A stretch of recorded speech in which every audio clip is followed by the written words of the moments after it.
any president in modern American history. 100 days in, voters have elected Democrats in Republican-held districts all across the country, including in Iowa and Pennsylvania. 100 days in, Elon Musk spent $25 million to buy a state Supreme Court seat in Wisconsin and lost by double digits.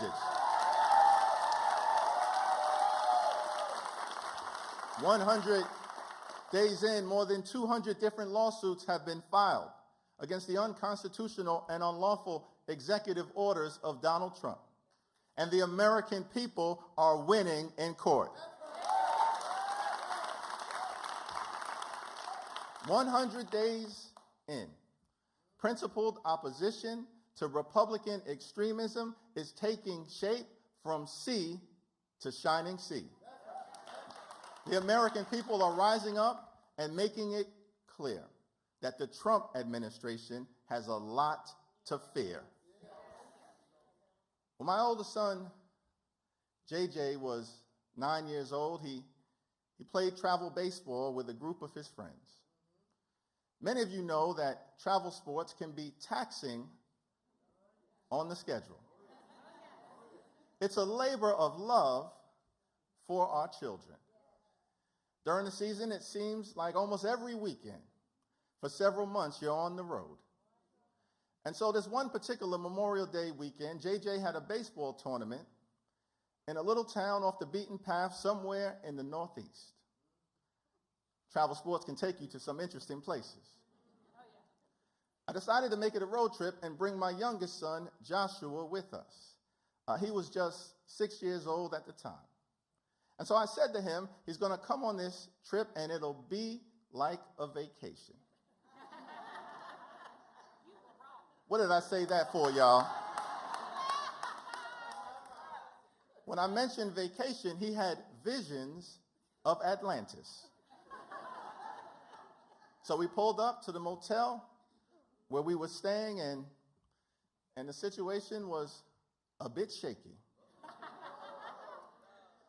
My 6-year-old son looked at the motel, looked at me, looked at the motel, looked at me, and said, "Dad, is this where we're staying?" I said, "Yes, Joshua. Why do you ask?" He responded, "Oh my God, Dad, this is a debacle." 6 years old, I looked at him and said, "What does the word debacle mean?" He responded quickly. He said, "I don't know, Dad. It's something bad." This is the moment we are in right now in the United States of America, with Donald Trump and the Republicans in charge. Crashing the economy is something bad. Destroying Medicaid as we know it is something bad. Taking a chainsaw to Social Security is something bad. Raising costs on hard-working American taxpayers is something bad. Firing federal workers, including thousands of veterans who served this country, is something bad. Canceling medical research for children with cancer is something bad. Destroying the retirement accounts of everyday Americans is something bad. Trying to whitewash the most painful parts of our history is something bad. Targeting law-abiding immigrant families is something bad. Undermining the rule of law is something bad. The first 100 days of the Trump administration have been a debacle.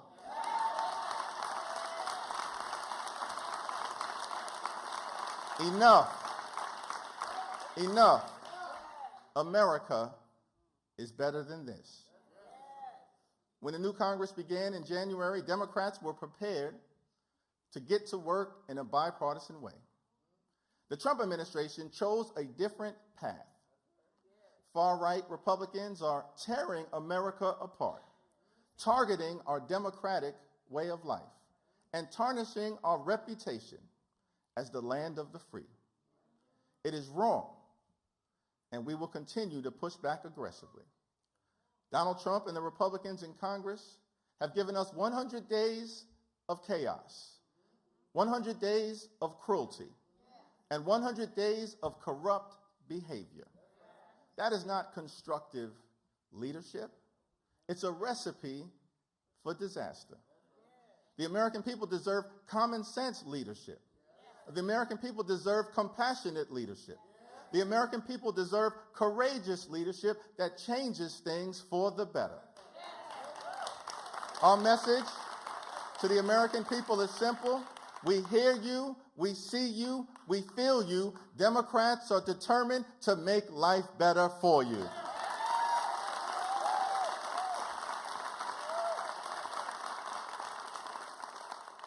Donald Trump and his sycophants spent yesterday bragging about the speed with which they've moved during these first 100 days.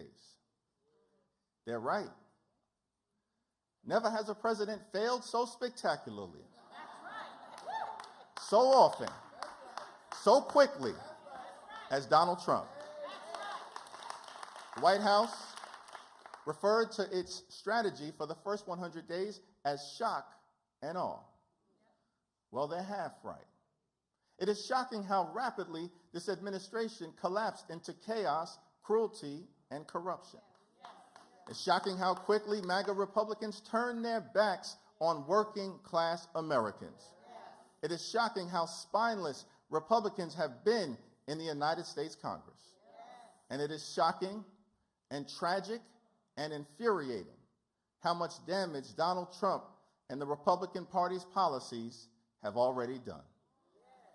Here's the thing. They expected us to step back, but the American people are here to fight back.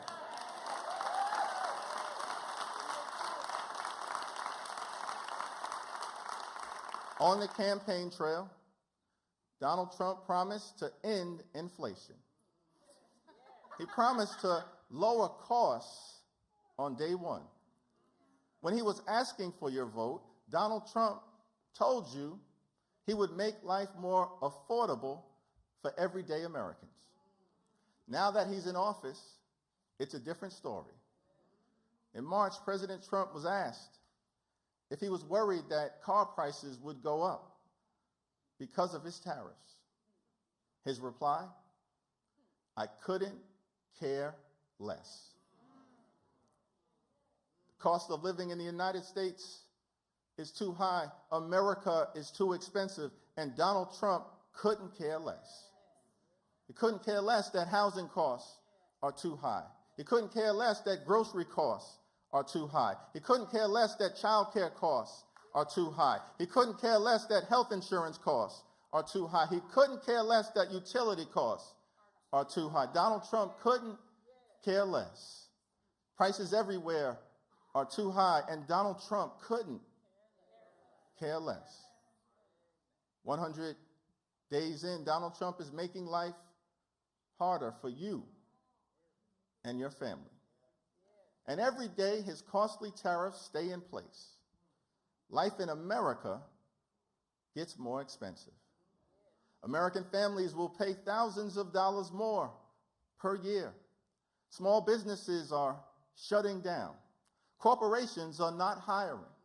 Businesses are unable to invest because of the uncertainty that has been created. Inflation is on the rise, life is getting more expensive, and the reckless economic policies of Donald Trump and House Republicans are driving us toward a recession. Republicans in Congress could put a stop to this insanity at any time. Since they won't, next November, we will. Yes, we will. Yes, we will. Which brings me to Elon Musk.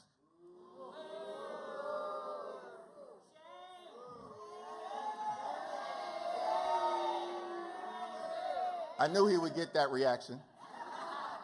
We all agree that government should be more efficient. But like most things in life, there's the American way, and then there's the cruel way. 100 days in, it's clear that DOGE is not the American way. Canceling medical research for children with cancer is cruel. Denying relief for communities reeling from natural disasters is cruel. Firing thousands of our veterans, like Joseph Quintanilla of Virginia, who served this country in the Marines, is cruel. But their cruelty doesn't stop there. Republicans actually believe that Social Security is a Ponzi scheme, and they want to take a chainsaw to it. During the first 100 days of the Trump administration, Social Security has faced an unprecedented attack. Social Security offices have been closed, wait times have dramatically increased, and people are being denied access to benefits that they have earned. Republicans continue to insist that Social Security is an entitlement program. They think they are entitled to destroy it. When I was 15 years old, I got my working papers and secured my first job. I was a messenger dropping off packages from office building to office building in Midtown Manhattan. My salary was $3.35 per hour. That was the minimum wage back in the day. And I thought that I had made it big. Particularly upon learning that as a high school student who worked part-time, I wouldn't have to pay any income tax. So I couldn't wait to get my first check. On a piece of paper, I multiplied $3.35 by the number of hours I expected to work during my first pay period. I figured out the total, and in my mind, that money was already spent. I couldn't wait to go to Albee Square Mall in downtown Brooklyn and get some new sneakers so I could dress like Run DMC.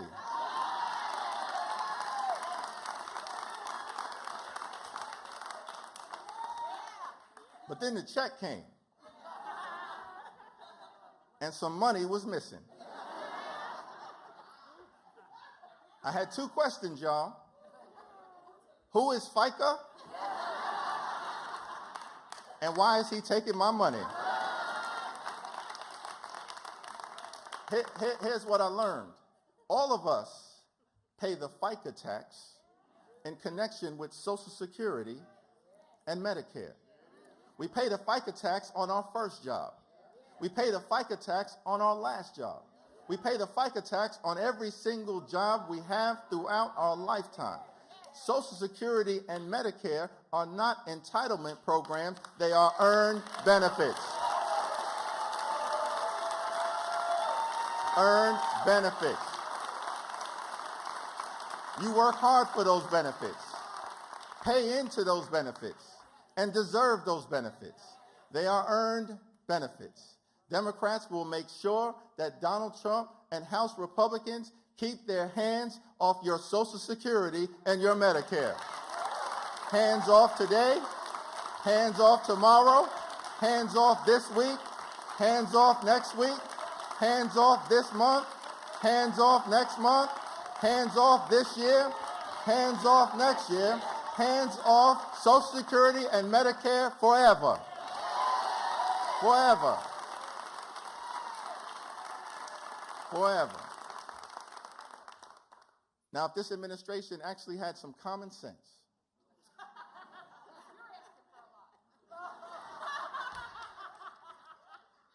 it would look at the damage that it's done, the rejection from the people, the historic unpopularity of this president, and they would change course.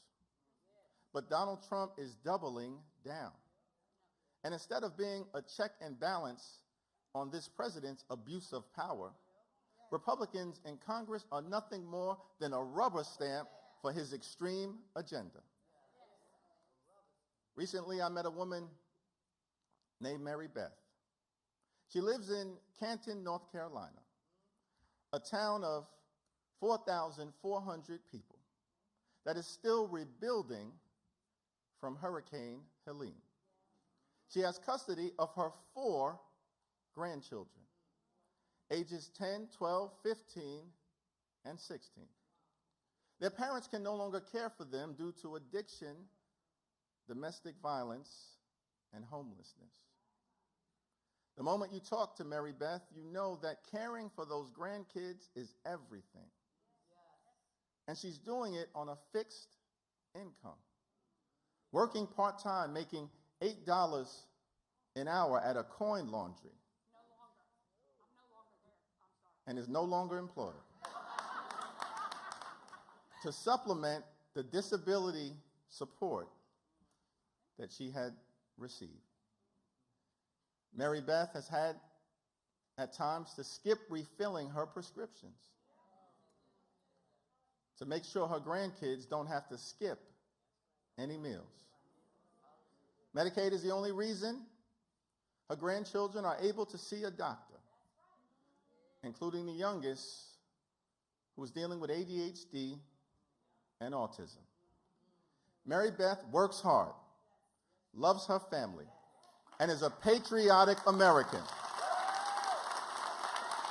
And Mary Beth is here with us today.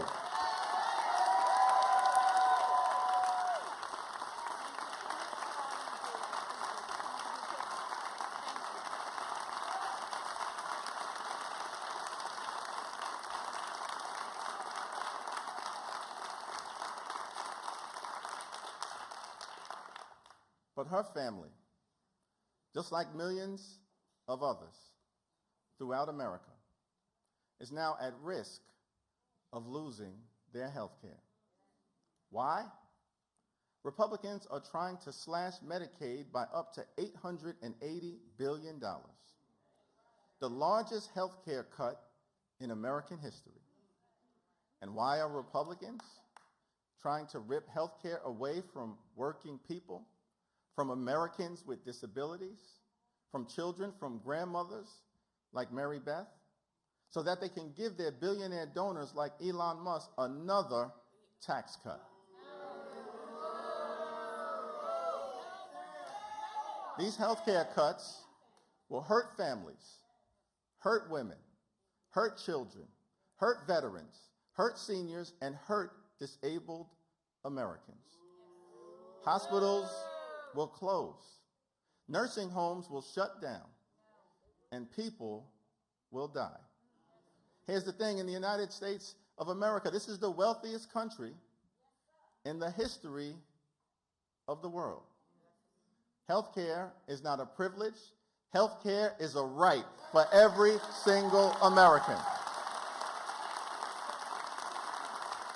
For every single American. If we were in the majority right now, none of this would be happening. But even in the minority, we are going to do everything we can to protect the health care of the American people.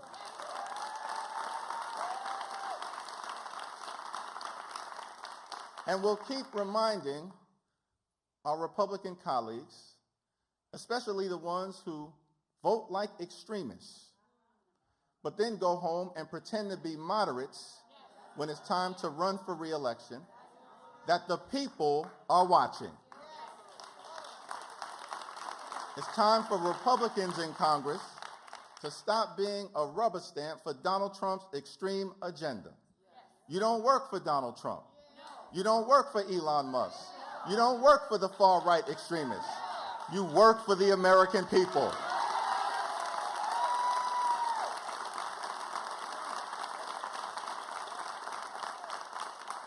As Democrats, we will fight as hard as we can, over the next 2 years to stop bad things from happening.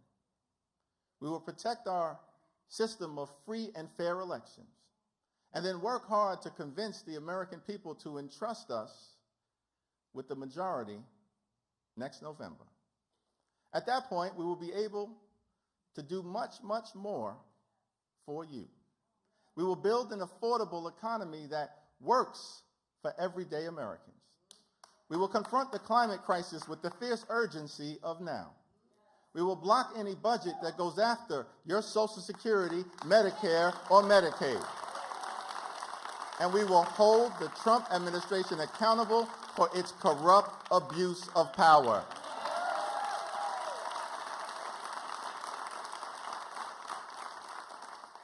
Over these next 100 days, House Democrats are going to lay out a blueprint for a better America. And you will see a vision for this country's future that isn't about Donald Trump. It's all about you. All about you. How can we make your life better? How can we put more money in your pocket? How can we lower your costs? How can we help you give your kids the future they deserve? These are the questions we are thinking about each and every day. Now, the American dream isn't about getting something for nothing. You have to work for it. But if you work hard and play by the rules, here's what you should be able to have: a good paying job, an affordable home, high quality health care, education for your children, and the ability to retire with grace and with dignity. That's the American dream. That's the American dream. That's the American dream. And when we're back in charge, that's what we will fight hard to deliver for you.